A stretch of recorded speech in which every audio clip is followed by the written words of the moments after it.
अस्सलाम वालेकुम। मेरा नाम डॉक्टर इमरान ज़िया है और मैं एक डेंटिस्ट हूँ। मैं mid city hospital jail road पे अपना क्लिनिक कर रहा हूँ और इस शोबे में मुझे 28 साल हो गए।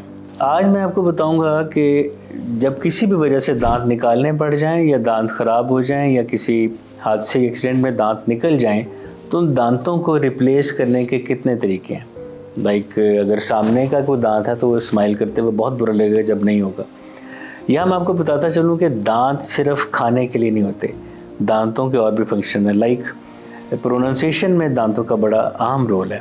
कुछ अल्फाज ऐसे हैं जिसमें ज़ुबान की नोक या साइड दांतों से टकराती है तो लफ्ज़ों की अदायगी सही होती है। अब निकले हुए दांत को रिप्लेस करने के 3 तरीके हैं।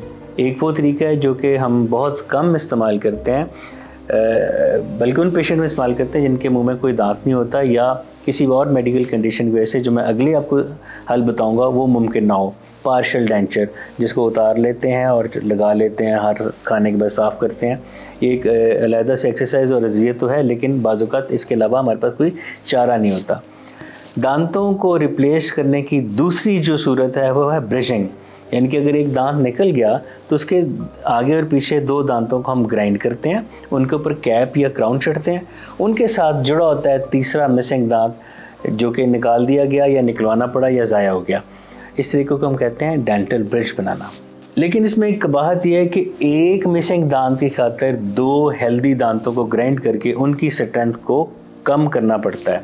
जब हम दांतों को ग्राइंड करते हैं तो उसमें ठंडा भी लगने के चांसेस हैं, गर्म या मीठा लगने के भी चांसेस हो सकते हैं। उस सूरत हाल में फिर दांतों के हमें रूट कैनाल ट्रीटमेंट करना पड़ती है और फिर so what and so on सिलसिला चलता रहता है। तो यूजुअली हम प्रेफर करते हैं कि ब्रिज की बजाय हम तीसरा तरीका जो बताने लगा वो करें। तीसरा तरीका है डेंटल इम्प्लांट। इम्प्लांट में ये होता है कि जिस जगह से दांत निकला हुआ है उस जगह पे हम एक्सरे लेते हैं। अगर हड्डी यानी कि जॉ बोन सही हालत में हो तो वहाँ पे हम एक स्क्रू टाइप टाइटेनियम का स्क्रू होता है, उसको दांत में इंसर्ट करके उसके ऊपर हम दांत लगाते हैं। इस तरीके को इम्प्लांट कहते हैं। अभी तक देखा गया कि डेंटल इम्प्लांट एक निकले हुए या मिसिंग दांत को रिप्लेस करने का बेहतरीन तरीका है, लेकिन ज़रूरी नहीं है कि डेंटल इम्प्लांट के लिए हर पेशेंट क्वालिफाई करता हो। इसकी 2-3 वजह हैं। पहली बात तो ऑब्वियसली इकोनॉमिक फैक्टर के डेंटल इम्प्लांट ब्रिज या पार्शियल डेंचर जो मैंने पहले बताया था उसकी निस्बत थोड़ा सा महंगा होता है। दूसरा इसमें हमें ये देखना होता है कि जॉ बोन, जिस जॉ की बोन में हमने इम्प्लांट इंसर्ट करना है उसकी मिकदार इतनी है, उसकी मजबूती इतनी है कि वो लग सके।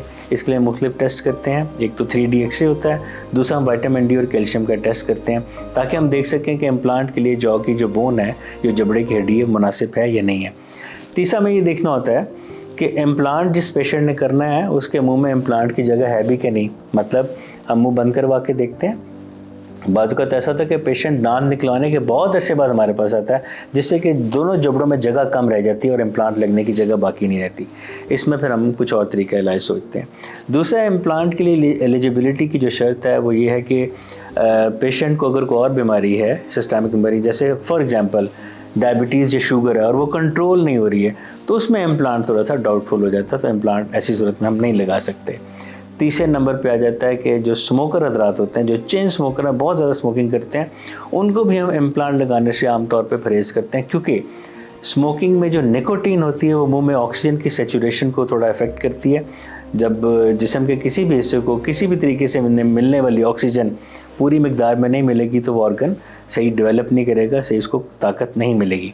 तो यूजुअली हम चेन स्मोकर्स को इम्प्लांट नहीं लगाते। तो आज की वीडियो में मैंने आपको बताया कि निकले हुए दांत को रिप्लेस करने के 3 तरीके हैं। Partial denture, number 2 dental bridge और नंबर 3 डेंटल इम्प्लांट। मुझे उम्मीद है मेरी वीडियो से आपको फ़ायदा हुआ होगा। अगर आप ऐसा समझते हैं और मेरी खिदमत से फ़ायदा उठाना चाहते हैं तो आपके मौले से रब्ता करें और अपॉइंटमेंट लेकर मेरे क्लिनिक में तशरीफ़ लाएँ। आज के लिए इतना ही काफ़ी। अपना बहुत ख्याल रखिएगा। शुक्रिया।